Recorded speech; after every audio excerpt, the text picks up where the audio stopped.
Check 1 2 3. Check 1 2 3. Check 1 2 3. Check 1 2 3. What is happening? What is happening? What is happening? How is everybody? You know,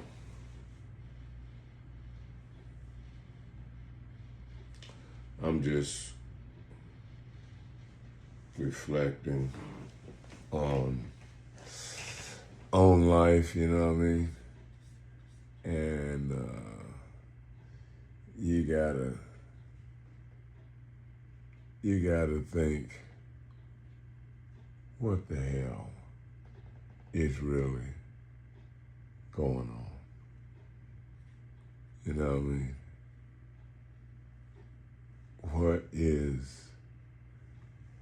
What is going on?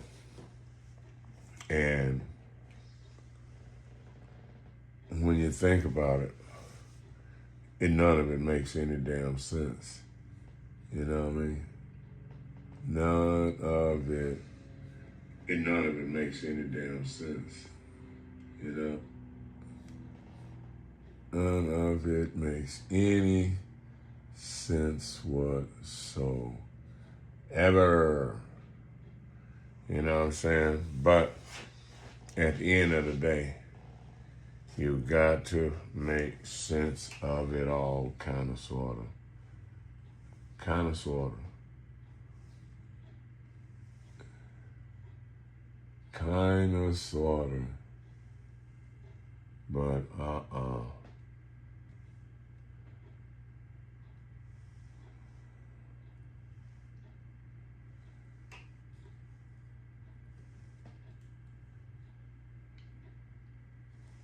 you got to just kind of, sort of, you got to kind of, sort of make it up or something. You don't know whether or not any of it is going to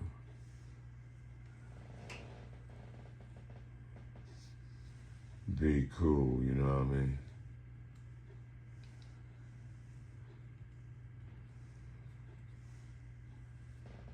You just gotta hope for the best. But I'm just gonna have a nice little summary of where we stand, you know what I mean?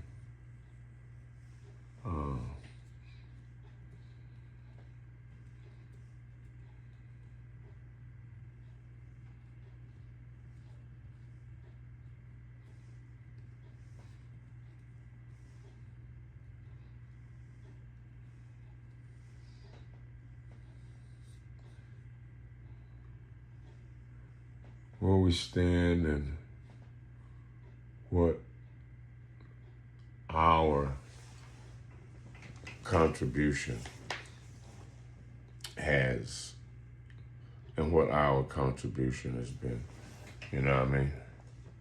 And we all get opportunity to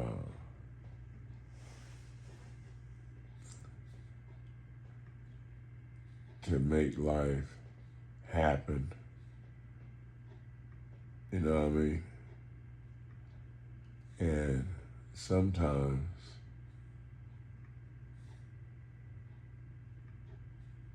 shit gets sideways, you know. But we're gonna take a nice little look at where we are, you know, and try to assess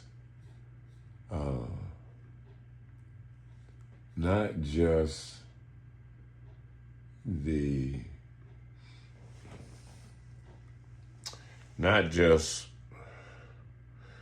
overview of all of this, but a concise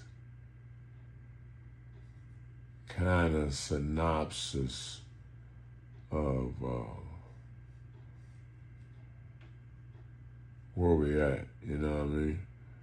Right now I'm trying to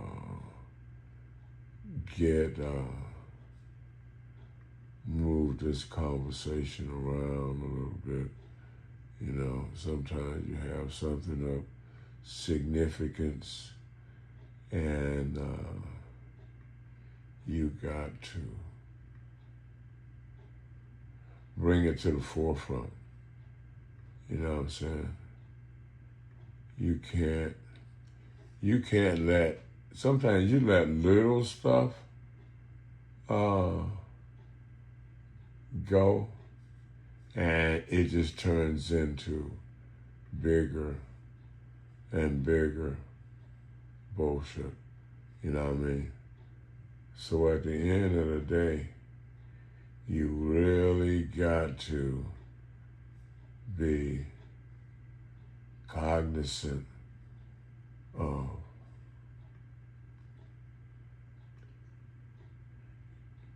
your circle, you know, because a lot of times there's just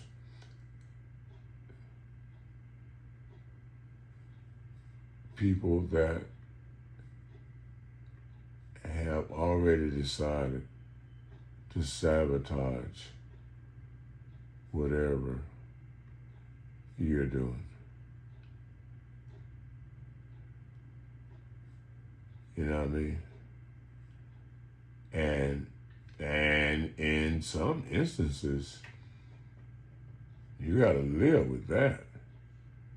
You know, it's not a whole lot that you can actually do, you know, because at the end of the day, you got to try to you got to continue to move forward.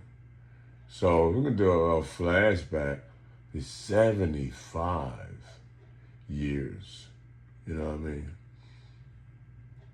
And a good 30, 40 of those years have been right here in Phoenix, Arizona. And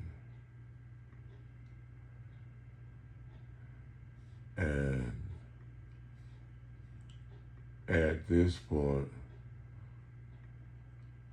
I got to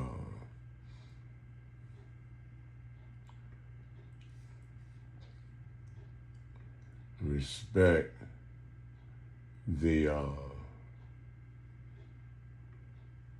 relationships I built over the years. You know what I mean? And how this all looks moving forward. So that's so yeah. Oh, hold on. What you got right there? You know, old people. They wait for you to run that thing. That is just mandatory. So while some of y'all get tapped in, I can't be here long because I really have some work to finish today.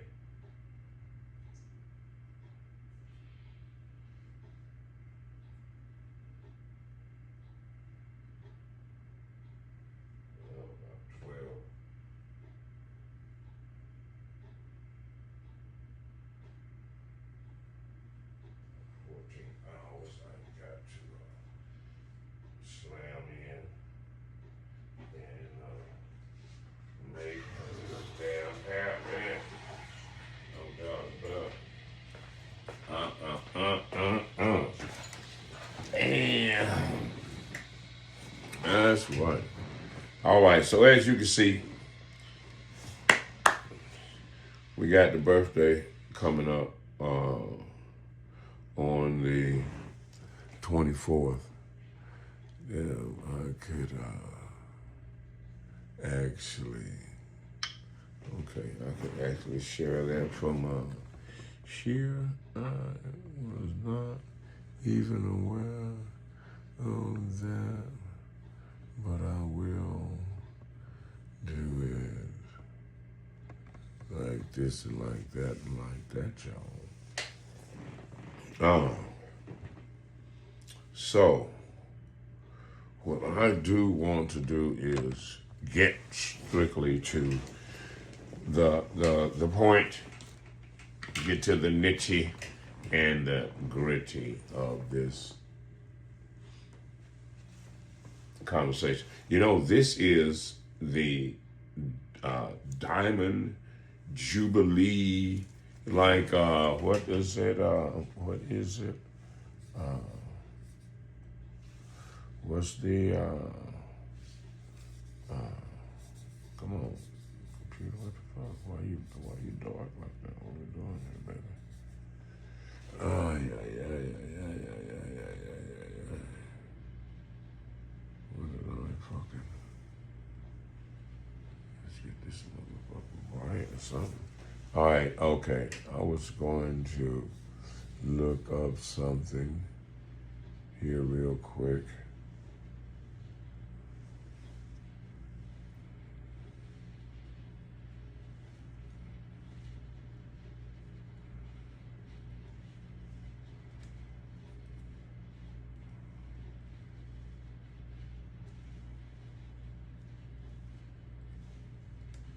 Da-da-da.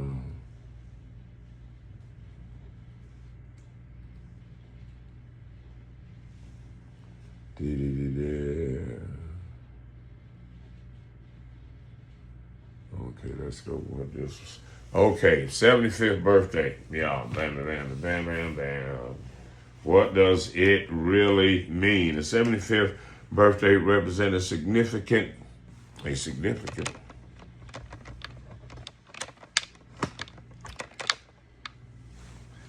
represent a significant milestone of a lifetime of experience, wisdom, and legacy. Often called the Diamond Birthday due to its symbolism of enduring strength and brilliance.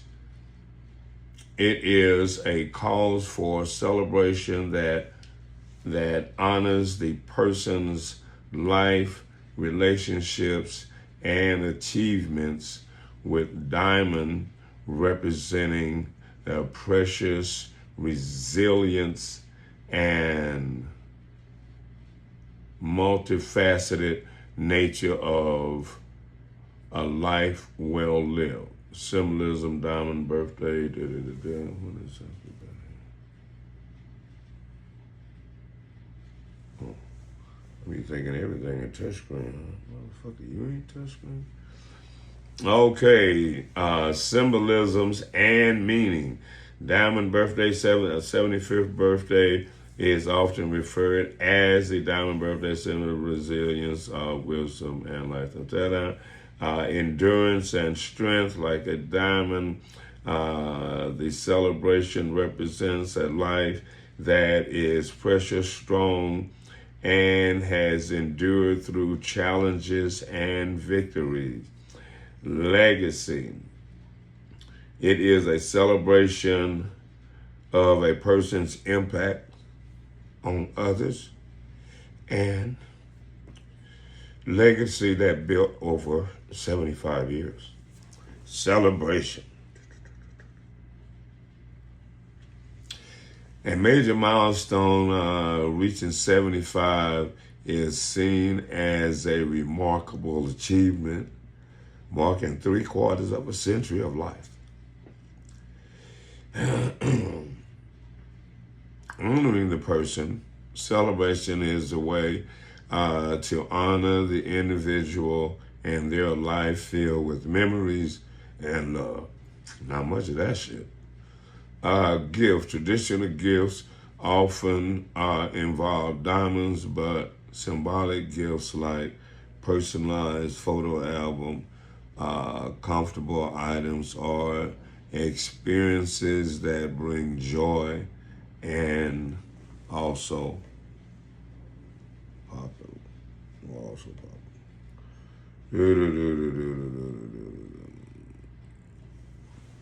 All right. Now, some of the stuff that comes to mind, you know what I mean? Legacy, impact on others, you know what I mean?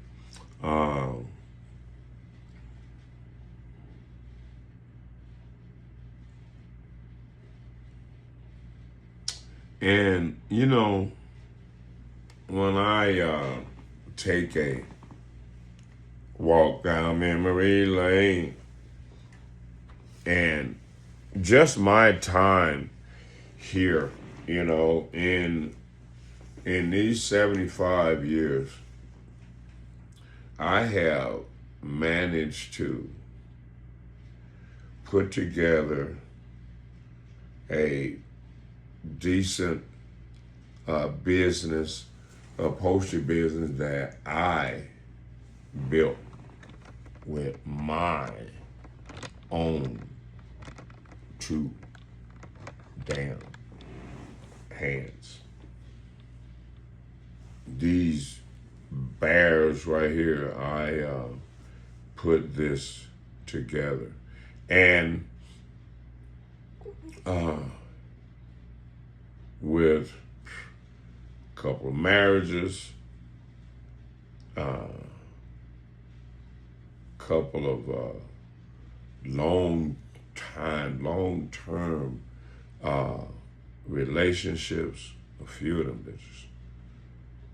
And not one time did any of those women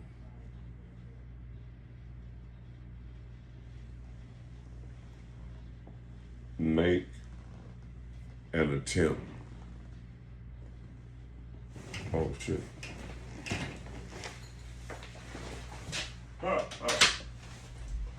You are. Are you doing a recording? I don't want to mess you up. No, you can just come in and have a seat over to the side. You're looking pretty sharp. So what do you? Yeah. You can. I'll watch it. Yeah. Oh, this is going to be interesting because I'm looking at doing live studio audience deal, something similar to a Charlie Kirk. There you go. And because a lot of those issues are relevant, but what this live here is for representing my 75th birthday, which is Friday. You're gonna be 75. So I was just looking at what 75th birthday meant is the diamond Diamond birthday. Yeah, and so then you start to look back over like, okay, well, shit.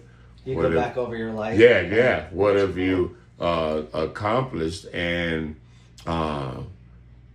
for the last 45, 50 years, I've been in the upholstery business. That I taught myself how to do. We had a little correspondence course through the mail and stuff of you can be your own boss, man, in upholstery business and stuff. Sent to some little books. I read a couple of books and then I thought, no, what the hell? This seems pretty easy. I'm finna just go and apply for a job. What the hell do they know? Yeah. And stuff, you know what I mean? So I went and applied for a job at Simmons Mattress Company making sleepers. And the guy asked me, the old Jewish guy, and he asked me a couple little trick questions about furniture and stuff, and just so happened, I'm like, yeah, I just read that. Yeah, so I gave him a couple of nice little answers, and he was like, oh, okay. And so he says, well, I'm gonna take you down in the shop, and unless you're in the South or the Midwest to the South and East, you're not going to find very many black people in the upholstery industry. So in the Midwest, because where you've got an abundance of black people, you're going to have black people doing everything that needs to be done. You're going to have some welders. You have guys that got the hardware store. That was really back from the old days, back from pre-60s. You know what I mean? So at the end of the day, my thing was, because I had been in auto mechanics, and I was in high school. I did electronics. I built a ham radio transmitter from a Heath kit. You know what I mean? Where you got to read the schematic diagram, you got to build a chassis, you got to make the whole thing. You know what I mean? And I was in drafting and stuff. So I was like, fuck. I remember when I got out of high school, I had a bunch of my little drafting, my little drawing and stuff, my little portfolio. And I went to a couple of architect firms, like, maybe I'm gonna, yeah, man, you can tell. Oh, that's okay. Yeah, and so the guys like, man, architect, yeah, good luck and stuff. And then especially black people, like, this is the last time you saw a black architect. The last time you saw a black engineer and stuff, and so we're like now. And if you're from back east somewhere, where but in general, then this is the 60s, and stuff, so people like, yeah, whatever. So I'm thinking, but mechanic is okay, making, fix your own stuff and break down. I don't think I want to do that, And I happened to stumble across that article, like, be your own boss, in upholstery business. I'm like, fuck. And plus I could already sew. I'd already made clothes, made a couple of 3-piece suits and stuff, took a course in junior college after I got out of the military, to be a seamstress, a tailor, and took filmmaking. And so I'm like, well, So at the end of the day, I thought, well, shit, I can already sew and shit. And fuck, upholstery and furniture, fuck, that'd be easy. I mean, that's gonna be nothing. So I got into that, and the company downsized. They moved the Hyderabad division to Colorado from Kansas City. And I was like, fuck, that's not good. So instead of just being laid right off, then I just said, well, I'll float around in the factory and make some mattresses and some other stuff. And then finally they said, we just cut back here. And so they laid me off. And so I went on unemployment and took my unemployment checks, saved them up, and bought some upholstery equipment and started doing upholstery. Wow, that's what I good. mean? You should be filming that whole thing. Well, yeah, I am. It's live now. You're hearing it. Yeah, Okay, yeah. No, that's wonderful. It's live right now. That's wonderful. And stuff. But I'll probably do about 30 minutes or so. But the thing that this video was to be about, well, especially in Legacy, I've been in Phoenix since 87, 30, 40 years. And so, because my daughter's 30, stepdaughter, it's like 30 something. She was born in 95, so yeah. So anyway, 40 years or so. And in that length of time, I built this business up. I started it in Kansas City, came out here and stuff and said, oh shit, this is gonna be easy. Ain't no black people. I'll stand out, I'm like, damn, I should have no competition from the black people. So only thing I got to deal with is what? White people and Mexicans. I'm like, okay, cool. I'll take that and stuff, you know. That's good. So I end up meeting a Mexican guy at a upholstery shop that I worked at, and he had a little shop in his parents' yard garage and stuff, and he'd be working on. And while when we were working in the shop together, I was like, you ain't really that good, you know, at upholstery. I'm like, you got a shop? Get the hell out of here. I'm like, well, so bro, I probably need to come help you, cause so you can upgrade the quality of your freaking work. And the thing about him, Eddie Gonzalez, he was good at sales. Oh man, he's not playing. So we end up going to business together, and we split everything. I did the work, and he sold it and stuff. I was like, yeah, I'll stay in the shop. You out in the field, we good to go and stuff. So that worked. And even in this shop here, a Mexican friend of his, of Eddie's, Manny Gaiton, I met him as a result of working with Eddie, and we became real good friends. They ended up doing some upholstery and stuff for him, and then he went from a journeyman electrician to working for a company, being a foreman of Reynolds Commercial Electric, to buying the company and stuff, and became a millionaire. He just sold the company about a couple years ago. So, and both of those guys, a lot of the people that I have met since I've been here, pretty much all Mexicans, I've watched them become rich. I've watched them start small business, and that's one of the things that get me. In my business, I could hire half a dozen people. You know what I mean? And set, because it's no need for me to go and get any more work than one person can do. You know what I mean? I can't have people backed up from here to tomorrow. And I can't get it out in a timely fashion. I'm working myself every day, every night and day to try to keep up. But you won't find black people that'll help each other. You know what I mean? Yeah. Because this skill has took me like 50 years. I've been able to do this. You know what I mean? So this skill, this ain't going nowhere. You know what I mean? And then having wives, girlfriends and shit, and they won't, like when I see like Mexicans or white people, they fucking wife will be fucked right there. You know what I mean?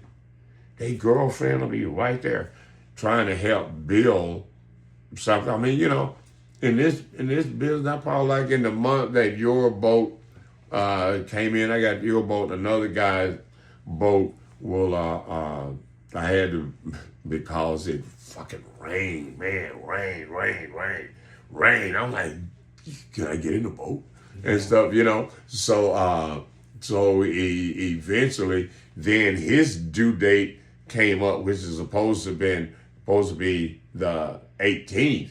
So we've been bringing his boat, and I was like, well, no, bro, I'm behind here. So he's coming in on the 30th. But in this month, that's all of it ain't, you know, you get deposits and stuff like that, blah, blah, blah.